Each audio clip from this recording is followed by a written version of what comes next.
Hello, Edwina here, and welcome to video 1 in this series, Abundant Nutrition. And this is all about which foods we need to eat in abundance to fill up on these food first, ensuring that we're flooding our bodies with all the nutrition it needs to be really strong, vital, and healthy. So first up, I want to remind everybody to make sure that you've joined the Facebook group. There's a link in your welcome email, and in that Facebook group, which is brand new, there's just a few souls are starting to trickle in now. And that is the best place to connect with other like-minded mums and certainly to ask your questions. I will pop in there as often as I can to make sure that I help you overcome any stumbling blocks, any confusions, and that Facebook group is the place to do it. So make sure you pop over and get yourself all joined up there. So I left school way back in 1989 with no idea how to feed myself. I was very overweight. I had very poor confidence. I was quite depressed, and my skin wasn't good. And so I found confidence in alcohol, and I did so many things wrong for many, many years, including getting on the diet bandwagon of trying, Weight Watchers and Herbalife and various things. I flogged myself periodically trying to do exercise that I hated doing, never lost weight, or if I did, it was really temporary and then would come back on again. And I just got it wrong time after time after time. And it really took me, despite studying naturopathy and the endless research that I've done, it really took me until I was nearly 40 until I felt really clear about what these foundations are, that once they're in place, everything else just seems to work. And that is the purpose of this video series, is I want to help you, because I know that there's many, many mums out there that are still struggling with their weight, with body image, and trying to pull the information out from all the conflicting stuff that just we're bombarded with all the time. Do you paleo? Do you fast? Do you lemon detox? Do you vegan? Do you vegetarian? Oh, for goodness sake, it's just too much. So the purpose of this video series and this video today, we're going to focus all on food, is to empower you, to empower your daughters, so that by the time they want to launch themselves into their own lives, they have a sense of how to care for their own bodies and their own minds, equipping them to bypass all the stuff-ups that I've made, and possibly some of the stuff-ups that you've made as well. So there is no secret that we are looking at an epidemic, a crazy epidemic of ill health in our communities now. It's pretty much across Western world. So we are seeing, autoimmune diseases like celiacs and diabetes and MS happening in children younger and younger and younger. And I have my theories about how this came about, and that's what I want to share with you first up today. So I'm going to nip over to this PowerPoint presentation to give you a very quick look at how we got to where we are today. So let's take a little leap back in time to the 1950s, which, by the way, was the most awesome era for fashion. I love the 50s. The 50s also saw the introduction of industrialized agriculture, so big monocultures of, farming. So once upon a time, where we used to grow food in our backyard or get it from local small suppliers, farming communities, now we were seeing it become an industrialized thing. And along with this came fast food restaurants and much, much cheaper food. McDonald's certainly had taken a really strong foothold in the 50s, was expanding at a huge rate. And by the 1970s, we saw fast food and cheap, easy convenience foods a very readily available thing. This enabled women to leave the home and enter the workforce. It meant that a lot less time was spent preparing meals, and while there was certainly lots and lots of amazing upsides to this, like in all things in life, there is balance, and so it came with a downside, and the downside being that people lost the information that once upon a time was passed down from generation to generation on the basic skills of how to put together a nourishing meal to truly support our bodies.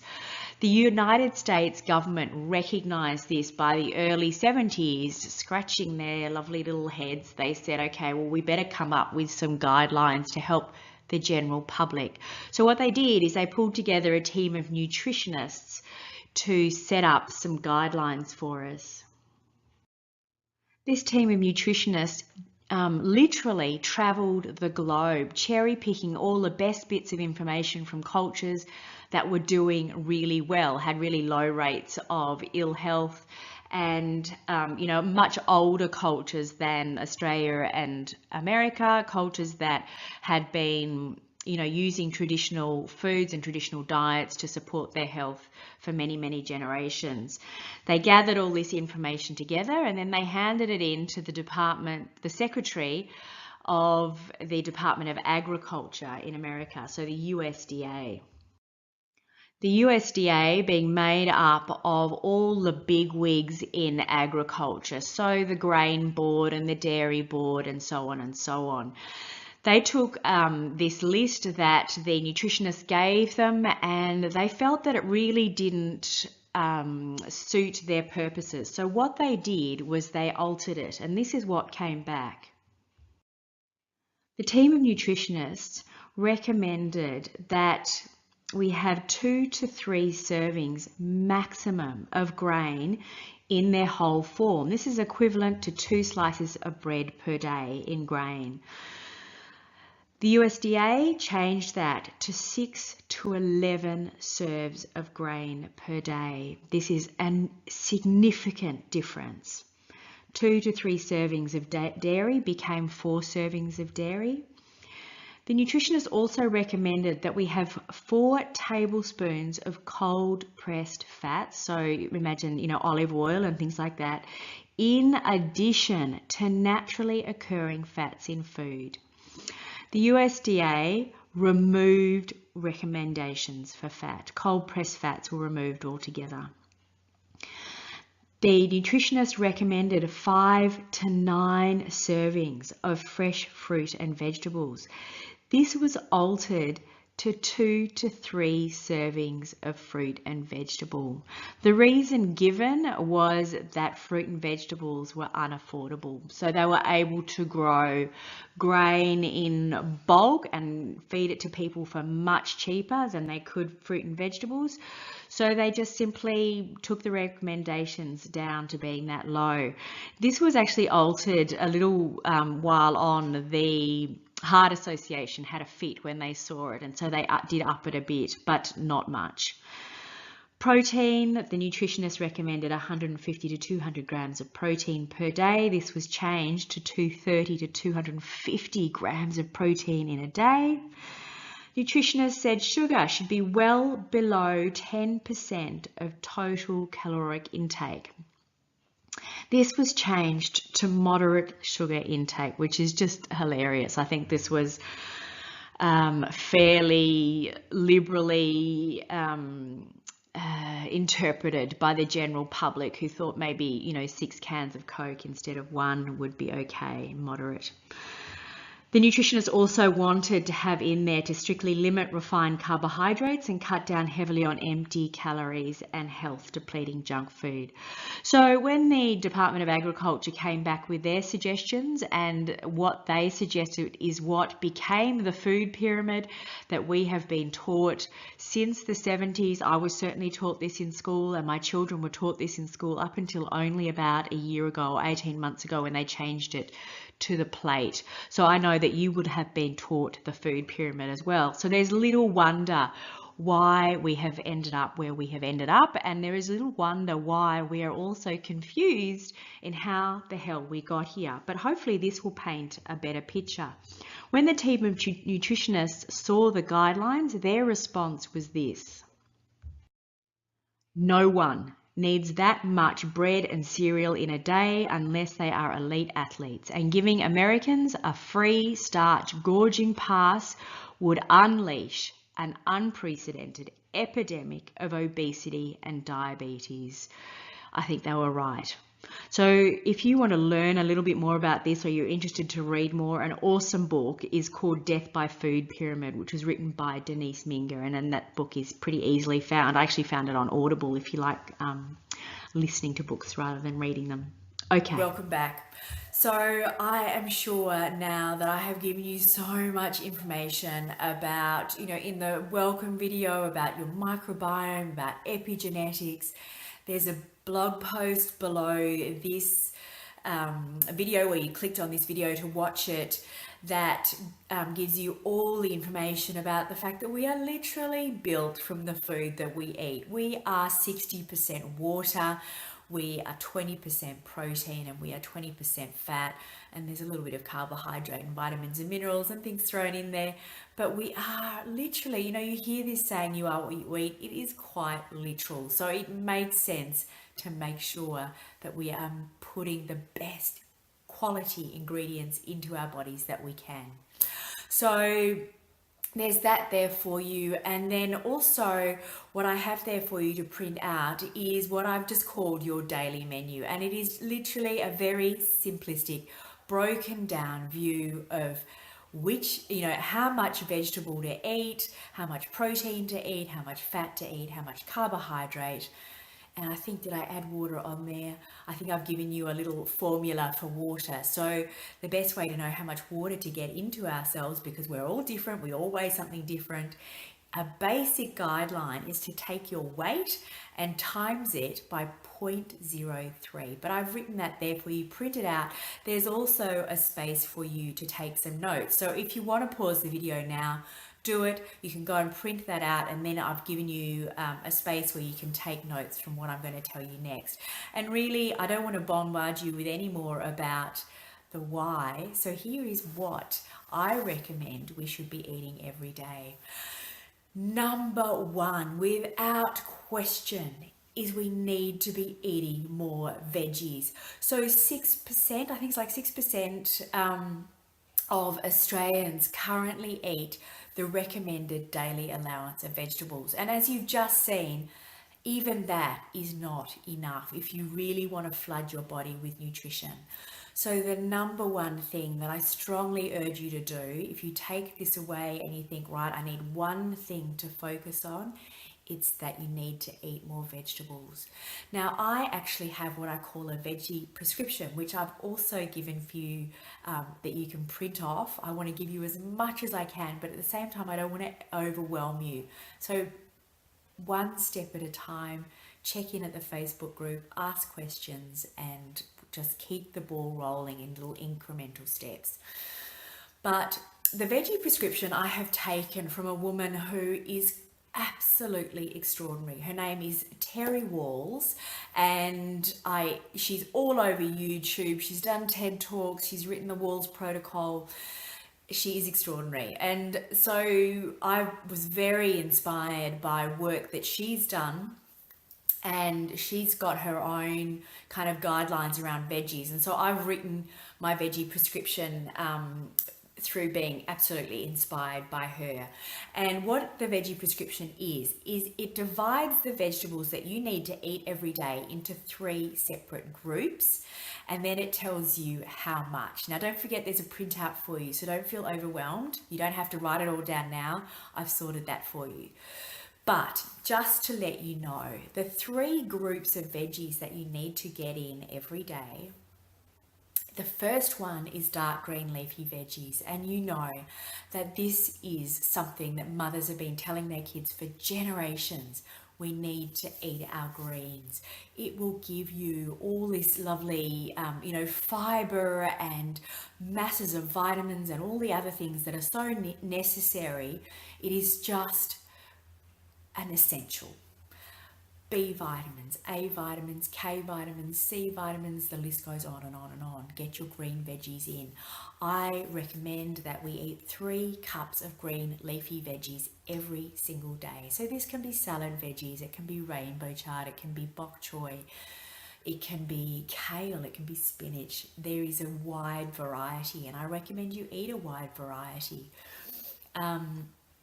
You know, you can put salad greens into smoothies, you can have a side salad, you can add these into your cooked slow meals, however you want to get them in. Get 3 cups of dark green leafy veggies into your diet every day.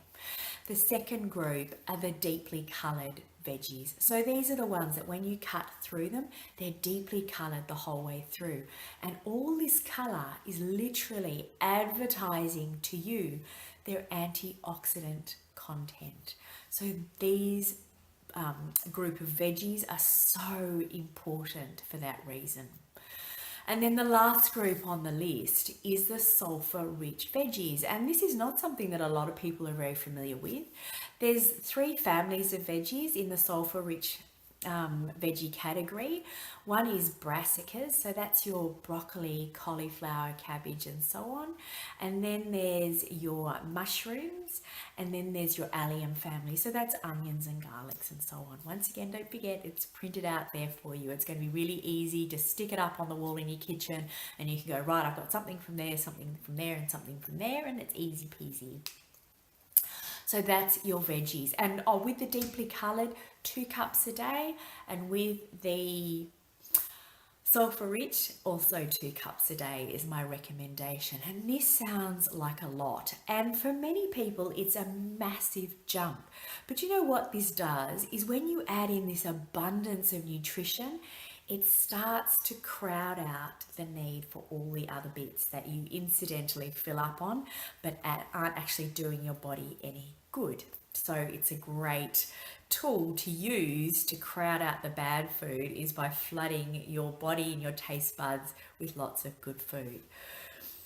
So the next one on the list is protein, and one of the a really good guide that I tell people is to use the size of your palm as a guide. Size and thickness gives you a rough visual idea of how much protein to eat every day.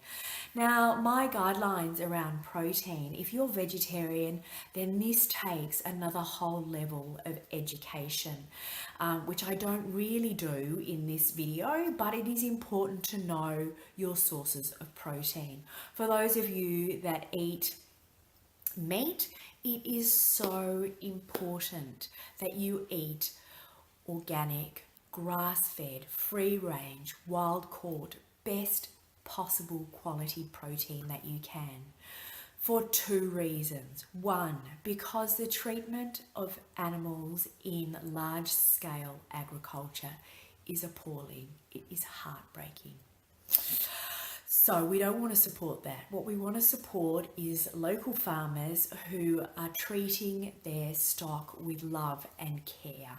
And it is also important that we are eating these meats because they give us health and vitality and support our bodies.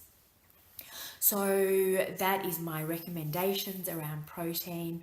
There are lots of local farmers. It takes a little bit of digging. Go to your local farmers market, speak to the people there, and you will suddenly start to find that you can source these beautiful products locally.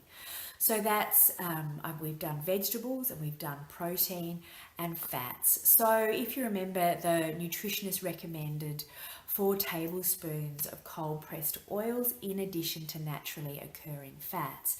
So we want to avoid vegetable oils, things like canola oil and safflower oil and all these other revolting toxic oils that are actually going to make you really sick.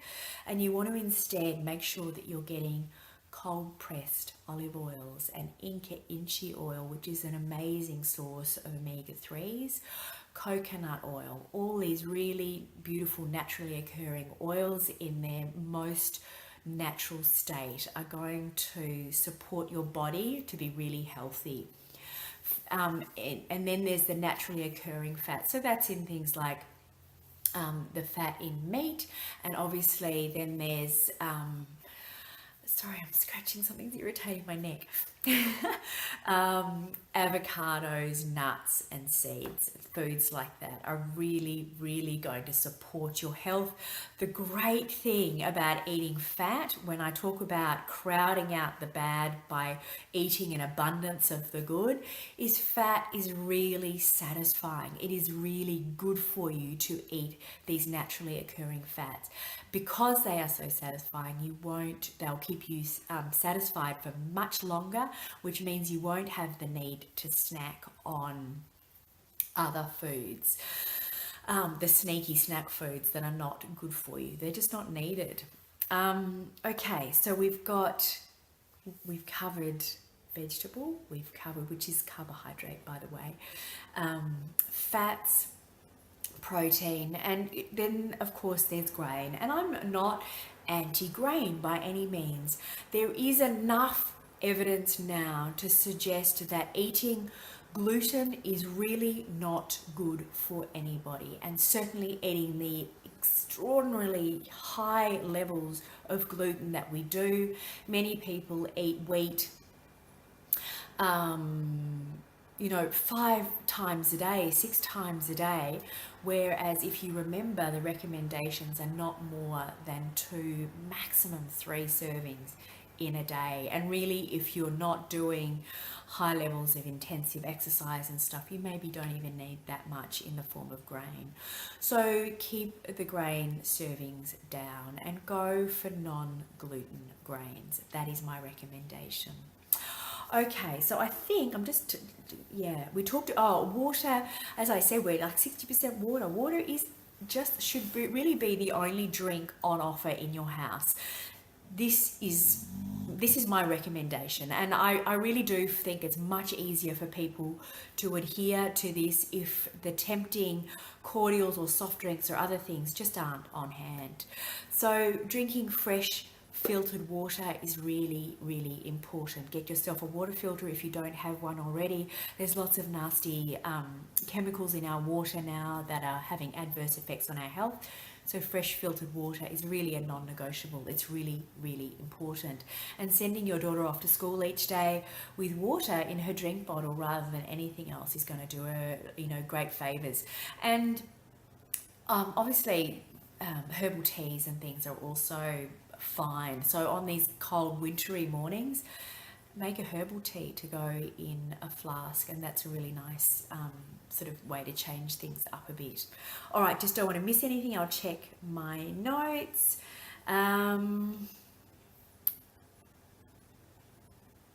I think that just about covers it. There's obviously lots and lots of talk about gut health. So getting in fermented vegetables now, whether it's kimchi or sauerkraut or a really good quality yogurt with no